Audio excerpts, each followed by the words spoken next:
The Medal of Honor series, Lessons of Core Values, is a production of the Army Heritage Center Foundation. The series sponsors include the Qualix team, Qualix and Iron Mountain.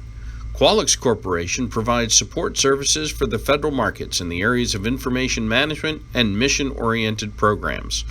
For over 60 years, Iron Mountain has provided full lifecycle information management solutions that accelerate digital transformation for Fortune 100 companies, governments, and educational institutions all over the globe. And the Pritzker Military Museum and Library of Chicago, established by Colonel Retired Jennifer Pritzker, a nonpartisan institution dedicated to the study of the citizen soldier as an essential element for the preservation of democracy. This specific program is sponsored through the generous donations of members of the Board of Directors of the Army Heritage Center Foundation. Our host is Colonel Retired Tom Vossler. Tom is a combat veteran of the Vietnam War, a past director of the U.S. Army Military History Institute, a licensed battlefield guide at Gettysburg National Military Park, and an author of 4 books on the Civil War. Our guest is Staff Sergeant David Bellavia. As a member of Company A, Task Force 2-2, 1st Infantry Division, on November 10, 2004, his platoon was assigned to clear a block of 12 buildings in Fallujah, from which insurgents were firing on American forces. As they began searching house to house, the platoon came under intense enemy fire. Acting on instinct to save the members of his platoon from an imminent threat, disregarding his own safety, Staff Sergeant Bellavia cleared an entire building of insurgents. Staff Sergeant David G. Bellavia distinguished himself by acts of gallantry above and beyond the call of duty, for which he was awarded the Medal of Honor. Sergeant Bellavia will discuss the value of commitment. Good evening, everyone out there. Welcome back to our weekly program. On the Medal of Honor Core Values, I am Tom Vossler, speaking to you tonight as previous nights from my farm just off the Gettysburg battlefield in Pennsylvania.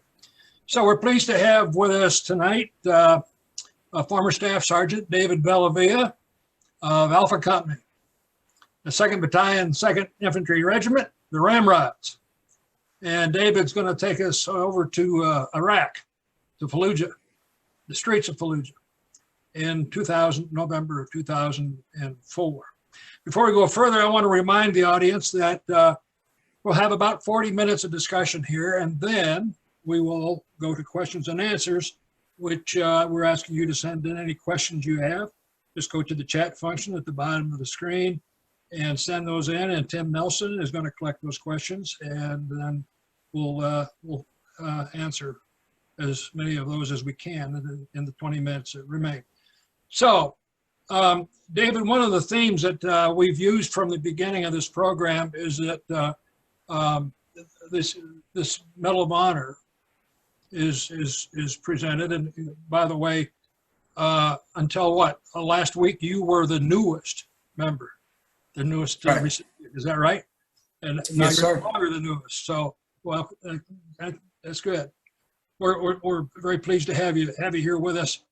But I always speak of the common man as these Medal of Honor recipients being men of just common background.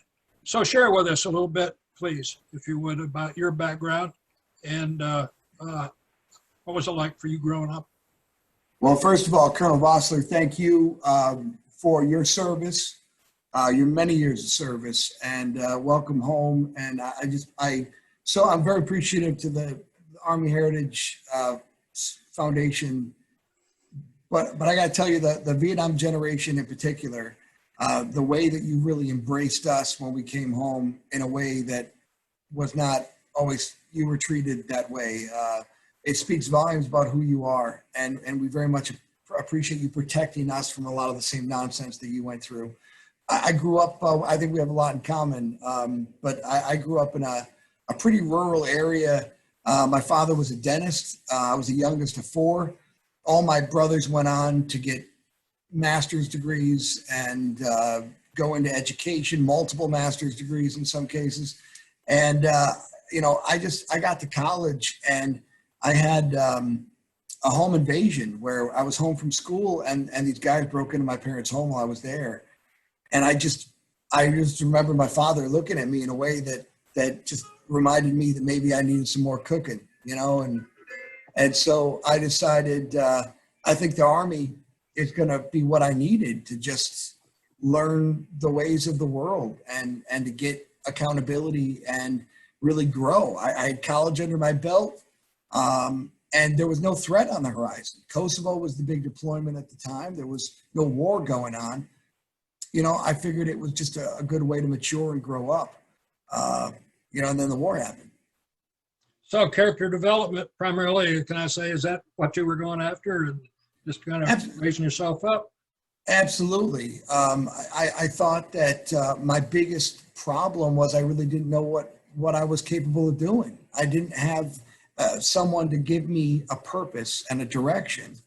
And one of the things that was so important to me about my military experience is that the Army really taught me not what to think, but how to think, how to process what's in front of me, and how all I can really rely on is what I know, and everything else is an experience that if I can rely on, my base skill set, everything else is going to take care of itself. So it was a great experience. So we have a theme each week as we go through the core values of the Medal of Honor Society. Tonight's value is commitment. So already as a youth, you've made a commitment. You made a commitment to yourself to improve, to improve yourself, and a commitment also to the country. So tell us about basic training. You're going to end up in the infantry, right? That's right. Well, my birthday is November 10, and that's the Marine Corps' birthday. And I walked into a Marine Corps station first, and they asked me if I was worthy enough to have a birthday the same day as the Marine Corps. And I thought this was like a confidence test. So I'm like, absolutely, the Marine Corps should be honored to share my birthday, thinking, that's what they want.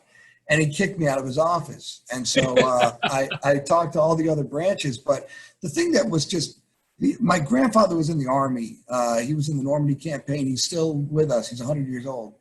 And my grandfather told me stories about war that weren't really meant to make war attractive or exciting, but it was about the camaraderie and how you really get to trust people and know people, and how you could be a part of something that's a force of good. And he told his Army experiences that he always knew that when people saw the flag, that it was helps on the way, a force of good is out there, and that really was, as a young kid, that was everything to me. I wanted that nobility. I saw soldiering as a noble profession. Basic training. What was that? Where'd you take your basic training? Fort Benning, Georgia Infantry. And I thought, going through the real world and having a job and having to pay bills, and I was really relieved, to be honest with you, that everything was taken care of, and everyone. This to me was it was a fun adventure, and I'm learning people, and the Army is a great institution of building people to a level where they're ready to become better. We talk about peer pressure in the sense of it's negative, and peers always get you in trouble.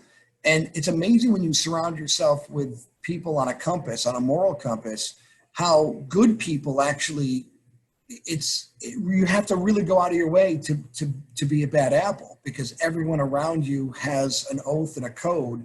And when everyone is on the same page, it's amazing what you can do and how many sandbags you could fill. Well said. You're going to end up in Iraq. Mike, let's put that first slide up so we can acquaint the audience with what we're talking about here. Put together some graphics. And so it's November of 2004, Operation Phantom Fury. We're going to go into, the coalition forces are going to go into Fallujah for the second time. We've been there already in April, left Now we have to come back in November and clean this place out. And so we've got U.S. forces, we've got friendly Iraqi forces, we got British forces, we got Army, we got Marines, and so we're going to go in there and take action. And there's a photograph there. This is a non-specific photograph that I've found and described, because a lot of this is going to be house-to-house fighting, as David is going to describe to us here shortly. And you know, this house-to-house fighting business you track over military history, which is my specialty in its entirety. And I think the Second World War and the fighting that's going to take place in places like Stalingrad, Leningrad, between the Germans and the Russians. I think of Vietnam War, my first war. I think I wasn't there, but in Hue City and in Saigon during TED of 1968. And it just continues on. That this house-to-house fighting business is the most difficult of the kinds of warfare. I just want to get that in ahead, because you're going to tell us some pretty amazing things here shortly. So, folks, that's where it is. Mike, let's have the next slide. And so I put together this graphic. Let me start over here on the upper left-hand corner. This is the unit crest of the 2nd Infantry Regiment, specifically the 2nd Battalion, the Ramrods. And the unit crest, you know, it tells a little bit about, more than a little bit about these units. These regiments of infantry for the U.S. Army are numbered consecutively as they come into service. So to say this is the 2nd Infantry Regiment tells you these boys started real early. By viewing the crest here, I can see service in, as an example, I can see service in the U.S. war with Mexico, 1846 to 48. I can see that's the cactus there at the bottom part of the crest. I can see the Red Cross represents the 5th Corps of the Union Army during the Civil War. The arrow and quivers represent campaigns against Native American tribes in the West. The fort there on the right-hand side, the red fort, that's represents action in the Philippine insurrection in the early 1900s, and the Bolo as well. So, 1st Infantry Division, if you're going to be one, be a big red one. Now, I was 9th Infantry Division, I was 2nd Armored Division, but I've always admired historically the 1st Infantry Division or actions. So there's Staff Sergeant Bellavia. That was excellent. Well done. Below the patch, and a nice picture. Yeah, that's great. And then over here on the right side, here you are with Fitz, Staff Sergeant Fitz. Tell us about Fitz. He's a guy from Mississippi. I'm from Buffalo, New York. You know, he's just got a totally different personality. Was not, you know, ever going to get, you know, Staff Sergeant Congeniality Awards at the battalion level. And when I met him, he was in the Army longer than I was, time and rank longer, but he was getting busted down. And, you know, and it was always an issue.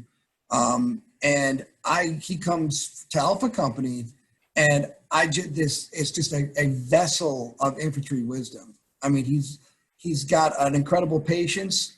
And, you know, I was coming off a recruiting assignment, so I didn't have, you know, I was making up a lot of time and learning a lot of things in Kosovo and the lead up to Iraq.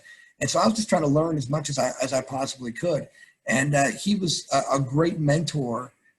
And then when we got into a fight, it was a privilege to serve with someone who was tactically proficient enough to really be able to do his own piece. You know, a dismounted infantry, a mechanized infantry unit is devastating, especially in an urban fight. You've got the Bradley fighting vehicle, but those infantrymen on the ground, we protect each other, but we can also offensively be pretty devastating when you consider all the firepower that's there. Well, and I was fortunate to be in command of a Bradley unit in Germany before the wall came down, and certainly Bradley fighting vehicle. In fact, we made a transition at just the year before I took command, and so the Bradley, just a tremendous vehicle. We were very pleased to have it, and so when you when I read of the actions in your book, what went on, and I can just hear that 25 millimeter cannon firing and all that firepower It's a big gun. that comes with the weapon system. So Right. thanks, Mike, for putting that up. So David, tell us, you're going to get involved now in this house-to-house fighting, clearing these out, and you got a block of houses you have to clear. And my understanding is initially things are okay, but then you get down to the end of the block. What happens?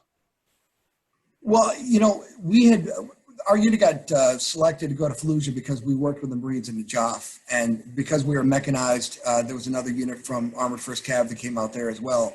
But mechanized infantry in an urban environment is really conducive to that type of fighting. And these young men in my platoon had really cut their teeth in combat, months before that. Had Fallujah happened in the beginning of the rotation, we would have been taking a much heavier loss. We just were able to zig and zag when the bullets start firing. And in an urban fight, especially in the Middle East, these are concrete structures. So when you're firing a semi-automatic rifle in concrete, those rounds are tic-tac-toeing. Everyone that exchanges gunfire at close quarters, 5 to 10 meters in a building, is going to get injured. You're going to get hit with shrapnel. You're going to be hit with metal debris, glass, plaster, you name it. Everyone's cut. And the difference between injured and hurt, those are two different things. And the credit that I give, my soldiers is that there was absolutely no panic. And it only takes one person. When you're in a crossfire, we walked into a house and there were 6 to 8 bad guys that set up bunkers and machine guns, belt-fed PKM machine guns facing into a door. And so when our inner cordon started firing our 240 Bravo machine guns into the home, these men that were caught on the ground were caught between enemy automatic fire and friendly automatic fire. And it would have taken one person to lose it, stand up, run, go the wrong way. Now we're retrieving someone that's wounded. We're trying to repatriate someone who we've lost. And that's how casualties build up. Casualties build up because people get hurt and they stay in one spot, and you're not able to put down effective fire, and people get killed because people they panic. And our guys, to their credit, didn't panic. I'm the only one on the other side of the building. Everyone else is trapped on one wall. And it was obvious that someone had to put fire on that machine gun so that we could break contact, reorganize, equip, check our casualties, and get back into the fight. So tell us a little bit about the opposition there in the specific action where you're going to be written up. What was it like? Just give us kind of more of a flavor for it. I mean, if you took 25 days in Fallujah that we spent, that was always going to be a story I was going to tell. That was my story, right? I would sit the guys down and tell that story because that was what I went through. And then I would be interrupted by 3 other stories that were, equally as hairy. The thing about that type of fighting is that, everyone's going to get a turn. Everyone's going to get a day. Everyone's going to be the point man eventually. Everyone's going to be the second man, which statistically the second guy is the one that draws the most fire. And so we all are going to get a day. And on that day, it was my turn. It was my day.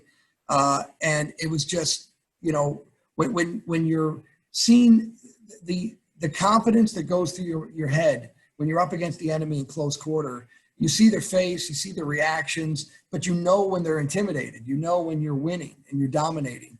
And that's a lot of fuel. And, again, a lot of Valor Awards come from really poor situational awareness and just, not really knowing your surroundings. Do you know in a pitch black with very little light, everyone's pretty much wearing the same thing. You're engaging targets. You think they're going down, but they're getting back up. These guys are drugged up. Are they hit? Are they not hit? Is that one person? Is that 4 people? You're not really doing a scorecard, and you're thinking to yourself, maybe 3, maybe 2. I don't know how many are in here. And but I never in a million years thought that this day would be something I would be talking about, for the rest of my life. There were stories in Bakuba that were far cooler, as far as those types of stories go. But this was witnessed by a reporter. And a lot of I think the reason why the story, got out there was because there was a journalist attached to our unit, Michael Ware. And, it was just one of those, you keep fighting until you run out of luck. And, I didn't run out of luck, and I'm really fortunate.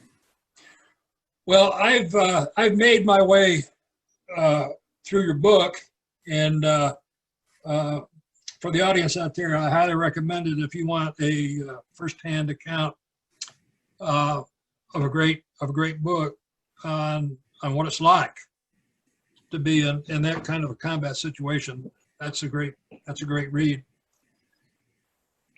Growing up in the Army, particularly out of the Vietnam era, I developed a distaste for newspaper people. You've mentioned Michael Ware here tonight. You've got him in your book. Tell us, because he's going to be, if I can use the word, exceptional. Oh, absolutely. The thing that I found the media's job was to get us to lose our rank. Get us in trouble. I mean, you're never going to report that the U.S. Army Infantry did a great job today. Thank you for preserving democracy and keeping people safe. It's always what happened, how many people were shot, how many civilians, what the circumstances were. I have never in my life engaged an individual who didn't have a weapon in their hand or didn't present some sort of threat. No one in my unit would be associated with any sort of so my opinion of the media was always negative. Always don't talk to them, don't engage them. And this new phenomenon of just walking around with a camera on was something that never was really briefed to us. And so we didn't know the camera was on, when the camera's off, what's going on. And so you really have to keep your discipline, make sure you're doing your job. But this guy realizes about 5 hours into our first fight that he could present assistance to us. And so he was calling other, journalists to find out how many people are in your area, what's going on over there, are there mortars, what are you seeing, giving us as much intel as we could share with our command. And it was adding to the battle picture. So it's not what they're designed to do. They're doing their job, but if I can use intelligence that I'm overhearing in their vicinity, I'm going to use it to keep soldiers alive and achieve mission success. So our peers and I, we had a really good symbiotic relationship. And, he basically found himself in that house that night with Scott Lawson and myself. And I've never seen a reporter do anything close to that. I don't think I ever will again. But he was a tough Australian. And he had perhaps something to do with the narratives that are developed that are going to lead to you being awarded Medal of Honor?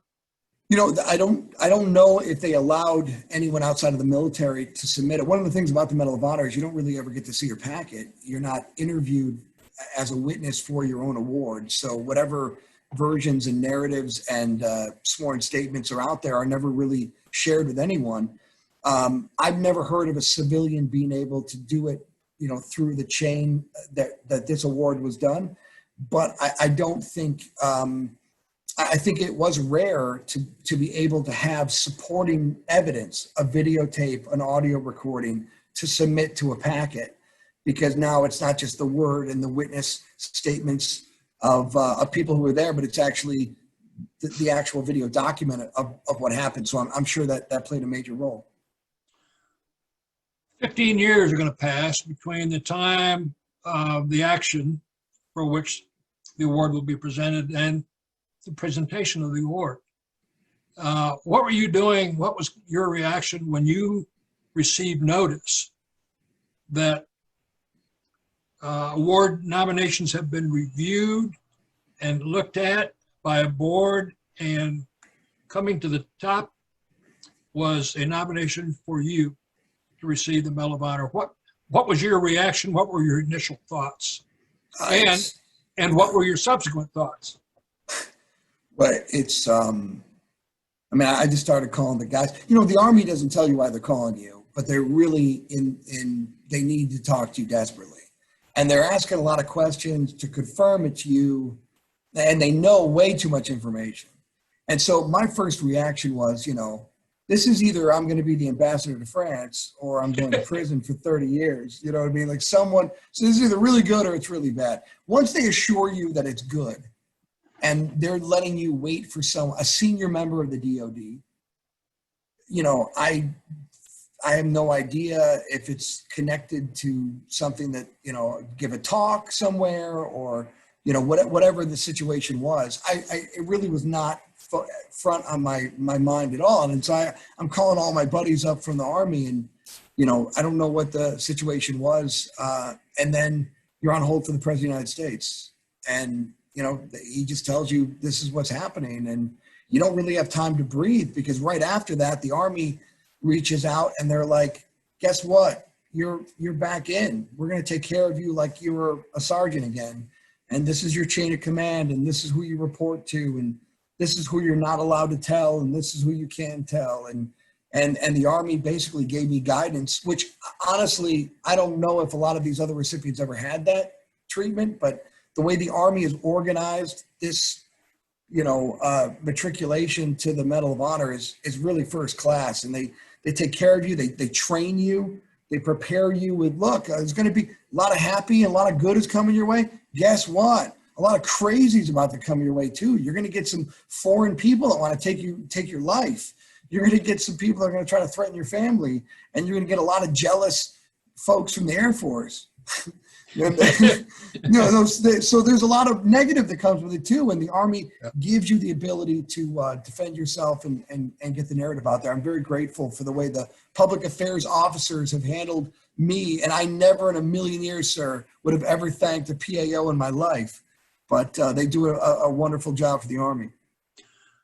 Folks out there, we've got another 10, maybe 15 minutes of discussion and then questions and answers. So if you have not yet submitted your questions, please go ahead and do that now. Mike, let's put up that third slide, please.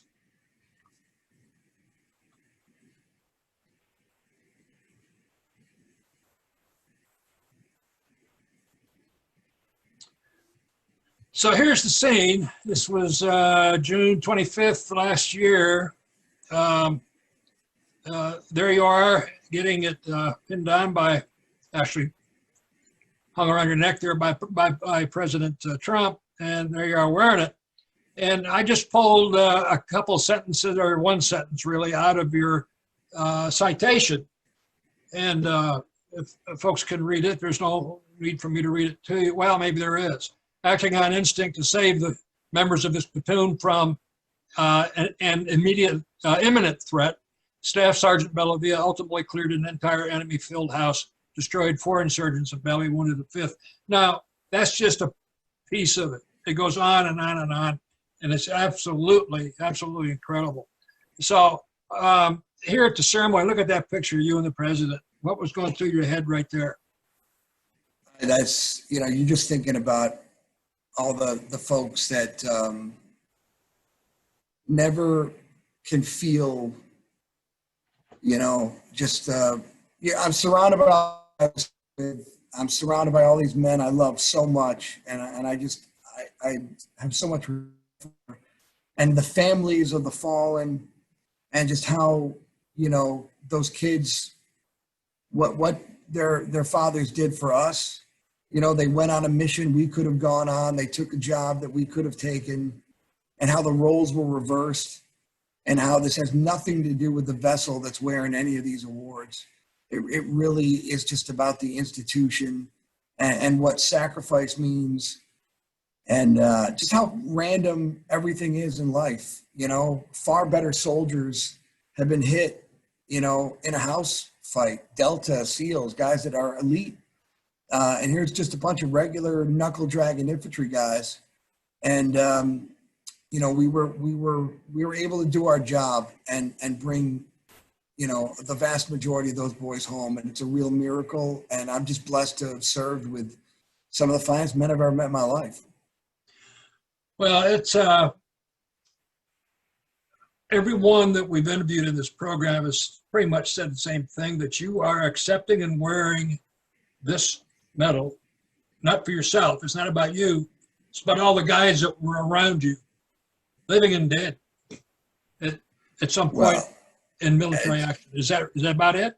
Yeah, I mean, look, it's impossible to receive an award, and you're never as smart as your report card. And you know, if you start thinking that an award is indicative of, you know, you've got to earn these things every single day. And, you know, the way you conduct yourself, the way you treat other people, you know, it's no longer, I'm not just an ambassador of my unit or my army or my infantry. I've got to represent people that gave their lives so that I could have an opportunity like this. And, you know, when you lose someone on the battlefield, it's not just the fact that you're mourning your friend. They're giving you a resolve that you don't really know you have. They're giving you a fuel to fight. We fight harder knowing that the enemy got one of ours. It's the difference in, it can change a battle. That's how, you know, many lives, one guy that loses his life, he can save 300 because we fight to avenge him. We fight, you know, in his honor, and that gives us the strength to do it. So it's life-changing. In doing my research for this program, particularly for this program with you, I came across a video of a speech that you made the day after this presentation, 26th of June. You remember that speech, don't you? I took about 3 months to write it. And I've got to say to the audience, I've heard a lot of speeches. I made a few myself, but they pale in comparison to that speech, and we're not going to replay the whole thing tonight. But next slide, Mike. I'm going to show you an excerpt of that, because when we talk about commitment, and I'm thinking through this with David, in David's case, and the research for what happened. And I hear him speak the words that are written here on this slide. I mean, it was a much longer speech. That's why we're not going to listen to it. But we will not be, in fact, I'm not going to do it. You read it to the audience. Some of them might not be able to hear it or see it. Go ahead. Oh, I can't, you know, I don't even know.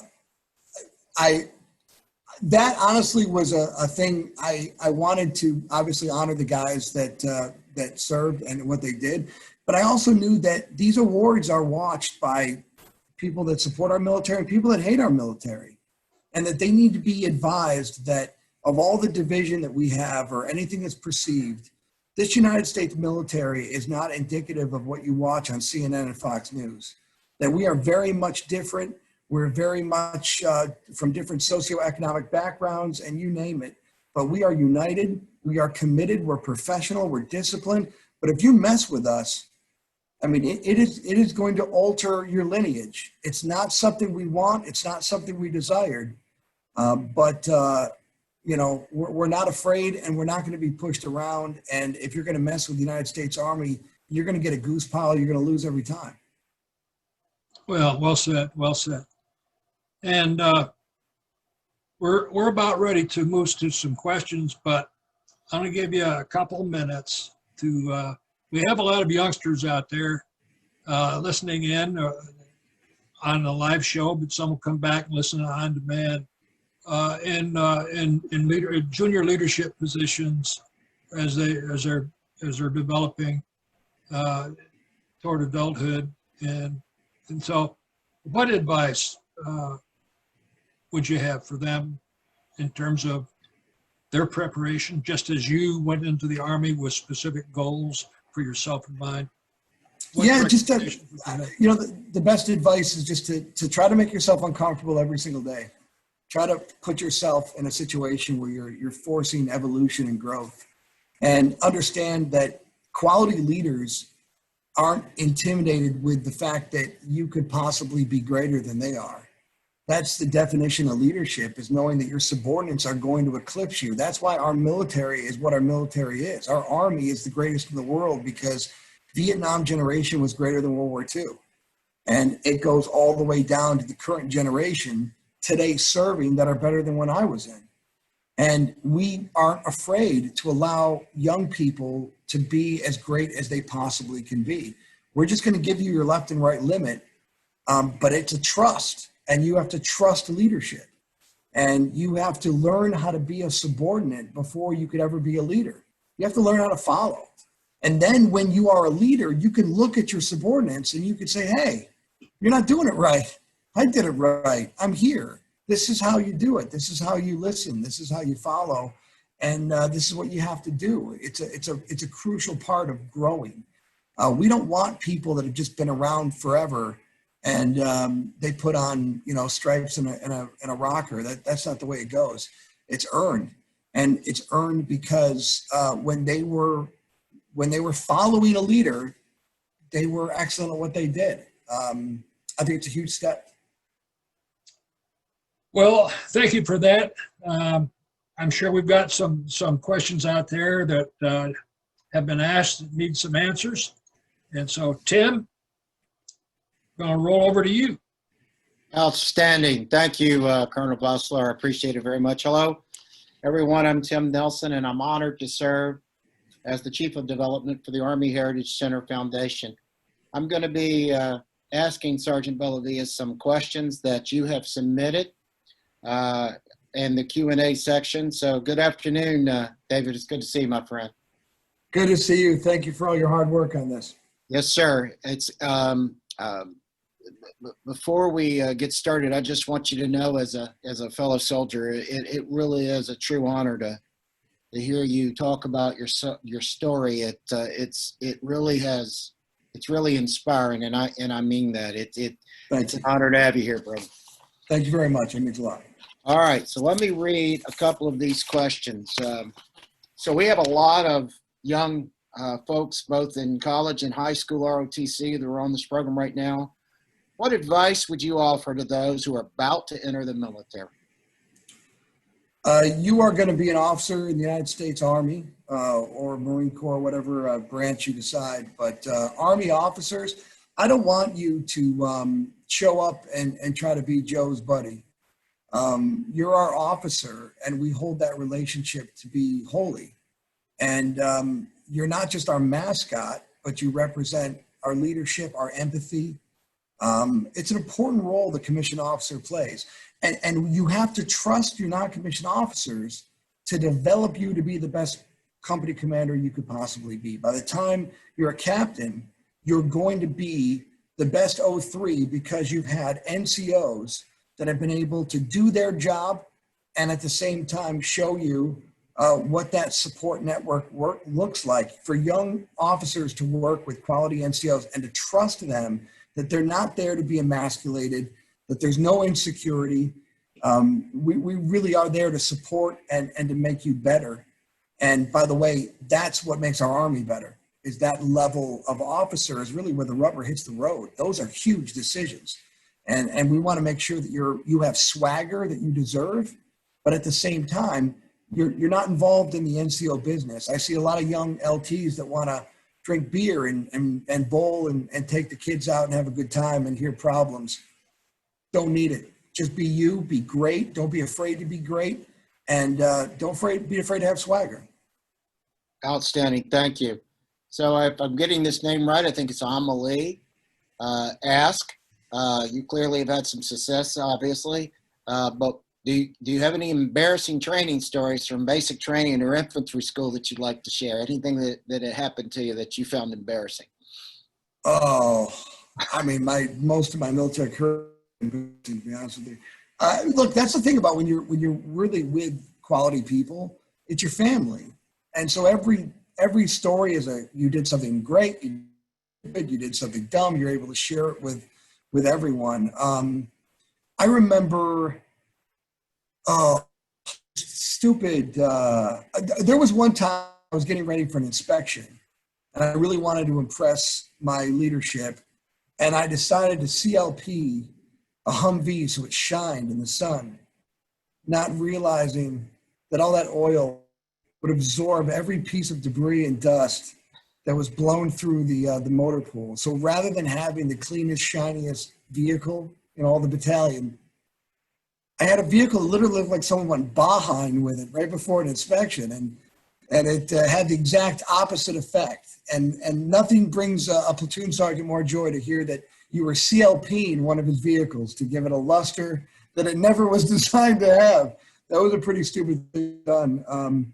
But listen, it's, you know what? It's a part of being an adult and growing up. I think the problem with college, go to a lot of colleges, is that we breed like perpetual adolescence. We want Peter Pan syndrome, and possibly, if you want an adult coloring book, you're 38, go ahead. You're 44, you want a band, go do it. Colleges are breeding adolescents forever. And in the Army, we crush adolescence. We destroy it. We make you men and women. And at 18, you're going to bear the burdens of this world. And that comes with being able to laugh at yourself. It comes with being confident enough to say, I know what I really am, and I make mistakes, but so be it. Judge me by my fruits, watch what I can do. And it makes a huge difference. Outstanding. Thank you. Great answer. Ed wants to know if there's any significance of the flag that's behind you. You know, I did. I got this from, it was like a woodworker in Texas. And I guess when you start doing these Zoom meetings, I didn't know I was supposed to construct an I love me wall during COVID. Like everyone else does these Zoom calls. I mean, even, you know, Colonel Vossler's got like the coolest background. He's like in the Bat Cave. He's over there. He's got a battle map out, and, you know, everything is professional, looking good. I was in the corner, like I had done something wrong in 4th grade. And someone's like, put something in the background. And I found this beautiful American flag that someone carved out, and I threw it up there. Excellent. So Jacqueline, I guess, is a college senior at Yale, and she's about to attend Navy OCS. Of course. Yeah. Yale. Thanks you for your service and speaking today. Wants to know if you what do you feel the proper role of wartime reporters and embedded reporters are to work? How is the most professional manner, and how do you manage that so that there's no agenda and they're doing their job and allowing you to do yours? First of all, congratulations on going to Yale and deciding to serve your country. That speaks volumes about who you are, that you have a Yale education and want to give back to America. So God bless you. You know, I think I embedded for 2 years when I got out of the military. And that is one of the toughest jobs in the world. Nobody, first of all, I thought, you know, I'm back in the Army. I'm back with you know, in Iraq. People, I can blend in. Nobody trusts you as an embedded reporter. You don't have a group of support. You go through whatever you go through and you're on your own. You know, you don't have that you know, institution behind you. But again, when I was in Iraq in 06, there was a lot of balcony journalism, which is you just hang out in your room and you hear a story and then you file that story. And a lot of the footage that we were getting in Iraq were footage that was shot by the very person that put the IED down. So if I'm going to be in a negotiation to get B-roll of an IED that's hurting American soldiers, I believe that there should be an obligation to at least get more information as to who laid the IED, what the name of the guy is. So if we're going to protect you, your job as a journalist is one of the most important jobs on the battlefield. You're the filter of truth that goes to the American people. Our stories of what we do will never be told unless that journalist tells them. So I respect and I appreciate that job, but it comes with the basic civic responsibility that regardless of what company you work for, if you have an obligation, a moral, ethical, legal obligation to make sure that the entity that's feeding you and protecting you is also preserved as well. So if you're holding information that can result in coalition casualties or death, I think you have to be accountable. So I think it's a two-way street. Excellent. So there are two questions here that are similar. I'm going to ask them both. One is from an anonymous person who said, they're ROTC, and as a leader, how do you reflect commitment to those that you lead? And additionally, from Cole, wants to know, as an ROTC cadet, commitment is a priority of surviving the program. What advice can you give them that they can share with cadets? So sort of similar leadership and displaying commitment as a leader. Okay, so, when you're teaching someone to ride a bike, a lot of things are intimidating. You've got something you're keeping in motion. You've got to keep the balance, but you're always worried that you're going to fall in and bash your face in, right? So once you have faith that you have the ability to control a bicycle, the one fundamental that you always have to do is constantly pedal. You constantly need forward momentum in order for you to have a safe bicycle ride. And that's the hardest thing in the world for someone who's insecure, is to realize, this is bad. I've never experienced this. I'm freaking out. I don't feel comfortable. Move forward. Just keep going. Commitment is not, how many years left do you have in the Army? That question always annoyed me. Years left? You have no idea what I'm going to do in the Army. 50, right? Stop thinking of your time in service as a countdown and think about every single day you're in uniform, because a lot of money has been invested in you. And let's understand, ROTC, a lot's expected of you. The days where ROTC graduates just go to a company command and go away are long gone.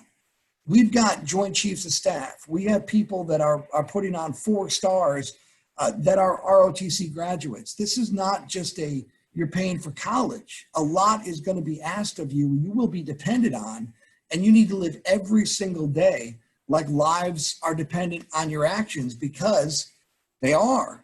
My company commander was killed. He was replaced by an XO who was an ROTC graduate. My company commander was an ROTC graduate. My XO is killed. He's replaced, and the company commanders are replaced by platoon leaders who are ROTC graduates. In 2 trigger squeezes, we lost a company commander and an XO in real time in combat. And it was that ROTC graduate, not even 6 months removed from college, that is now running an infantry company in urban fighting. So this is a very serious real world, and that commitment is just going forward every single day. Think of it as a day by day thing. Wow, that's a great answer. Jacob says that something he's noticed about you and the other recipients of the award is that you seem to be, or you're incredibly humble. His question is, have you always been humble, or did the military help develop that? Well, first of all, if I had something to brag about, I'd be the first to tell you, right? You could claim things that you did. I'll claim the things that I did. But I'm just telling you that I'm not able to do any of those things unless, you got 24 guys that are constantly doing things for you. 2 days before this action, I got a guy, Chuck Knapp, my team leader, who stops our entire platoon from going into a building with a MiG tank in it that was going to blow up. I was screaming at the top of my lungs for this E5 telling me no. I'm like, get through the doorway. He's like, no. I'm like, what? Did you hit your head? We got to have you examined. Don't tell me no. There's a bomb in there. Those decisions are the reason why my kids have a father and the reason why I'm here.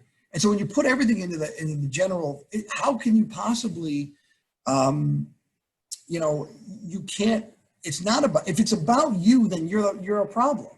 It should never be about you. And the great advice I received from an old Vietnam veteran who said, never be the first person to tell a story. That is the best advice I've ever received in my life. If you're the first person to say what happened, it's a lot of pressure.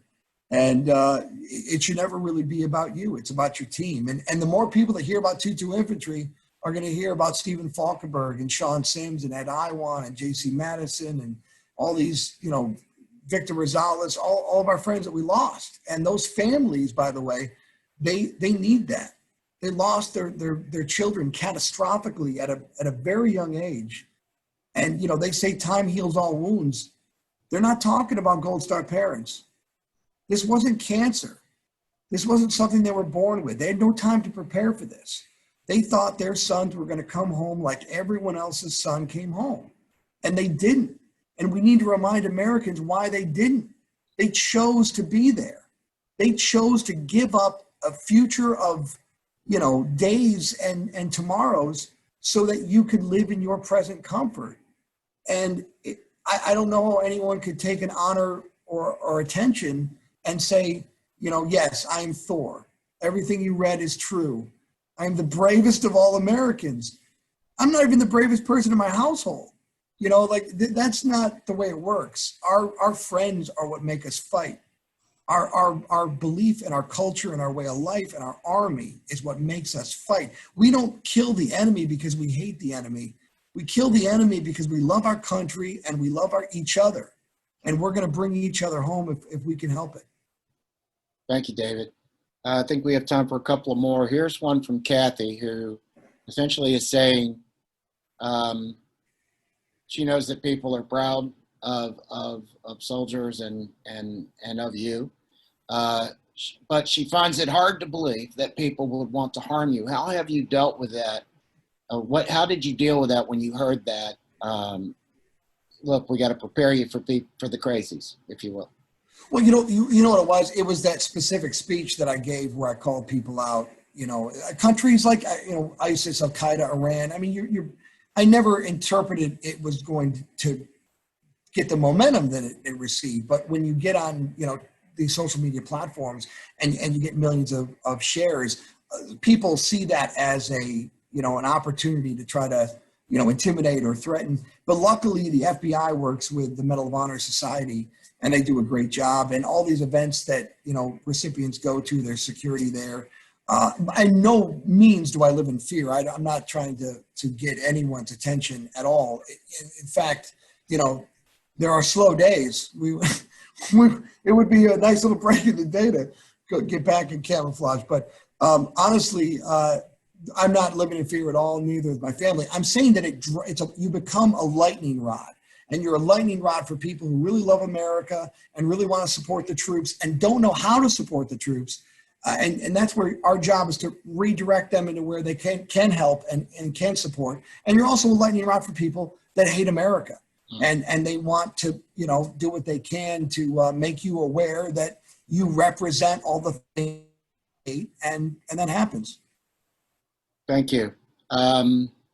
As we train our young infantrymen, I assume this is their view as an officer or a leader, what would be the one thing you would say to them as they're getting started? Learn every job you can possibly learn. If you're a machine gunner, master your craft, but also know how to change the barrel on a saw. Understand what the squad automatic weapon can do. If you're a dismount, learn what the mechanized section does. If you're a squad leader and studying for Pathfinder, pick up one of the books. Constantly learn other people's jobs. He's a radio guy. I'm not going to learn that. You got to know how that radio works. Being in situations where we had an Air Force controller, laser guiding the bombs, having this guy around was the greatest thing in the world. You pointed at something, he blew it up. We lost 3 of those guys in Fallujah. The enemy quickly adapted to that Air Force guy with that laser cannon is a magic cannon and things blow up. And those guys were in harm's way like everyone else. They went down. No one knew how to use that thing. And they offered to give us a class, and, we didn't take advantage of that. Always try to know your job 2 levels up. Understand 9-line medevacs. Never say it's not in my job. It's not what I'm supposed to do. I want to be able to stop the bleeding and do an IV without calling for a medic.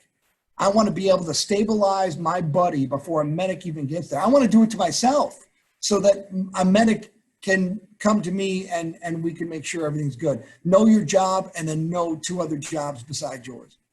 Outstanding. Couple more, David, if it's okay. This person says, good evening, sir. What is the most important part about staying calm in these high stakes scenarios like the one you talked about?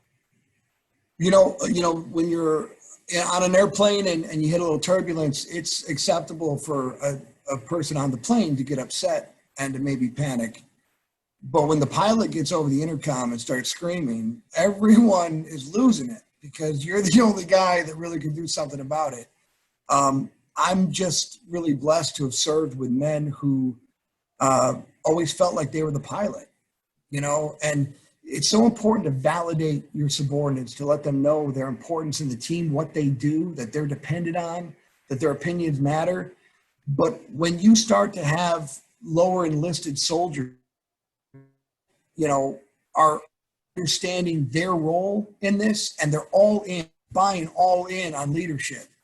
It's the most important thing. If you're all on the same page and you're all into the same step, the person who resists that is the oddball. If the pressure comes to conform and to get on message as a team, because those are the teams that are ultimately successful. Excellent. So I'm going to leave you with one last question. We have more questions, but you and I spoke about this. I think you said you'd be okay with answering questions if we can email them to you, so we'll do that. Sure thing.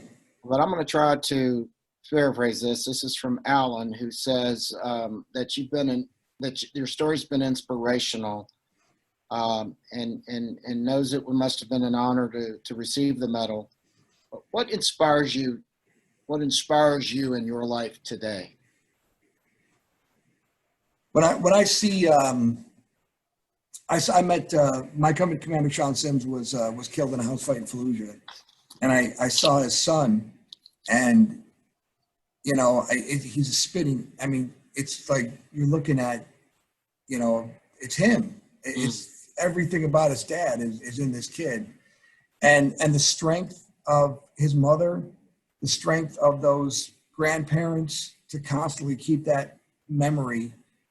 I think we all have that feeling of, have we lived a life that's worthy of those men, of what they've gone through, and these children, the kids that are now 18 and 19, what they've had to endure. It's like that. It makes you realize not only how grateful you are and how appreciative you are, but also we have to do more. You look at situations like suicide and the issues that people are really dealing with in our military, our veterans. It's so absolutely selfless. It's so selfish. It's so narcissistic to put other people through pain, especially if you're a combat veteran and know how bad it hurts to lose someone. I tell people all the time that, the war experience is horrible, but you can be victimized by bad, or you can be empowered by it. And if you can take the bad things that happen in your life and realize the test of what you can endure, what you can handle, and now with this experience, what are you going to do that's going to impact your community, impact your team, and make this world better? And if we're victimized by the things that happened in our past or the bad things, we're just locking that door, never getting out. This is our limit of advance right here. And if you embrace the bad and you say, look, this happened to me, I'm still here. Look at what I'm going to do tomorrow. Someone depend on me again. I'm ready to be depended on. That is the greatest thing you can hear from a soldier. I remember when we were in the infantry, we would, ride our bolts forward, chambering around. And as a squad leader, I would listen to the way that bolt clicked. Because if it was clean, it made a special noise. And that noise was pride. I cleaned my bolt. No one asked me to. I did it anyway. I believe if you need me, Sarge, I'm here. And then you'd hear the clunk, the dirty, nasty bolt. And that message is also sent to the rest of the crew. I don't take my job seriously. If you need me, I might jam on you because I didn't take the time to clean my weapon. I'm not ready if I'm needed. Everyone hears that. As a junior leader, people are watching you all the time. All the time. You're always being watched. What's Colonel doing? Why did he drop out of the run? Oh, he's going home at 2.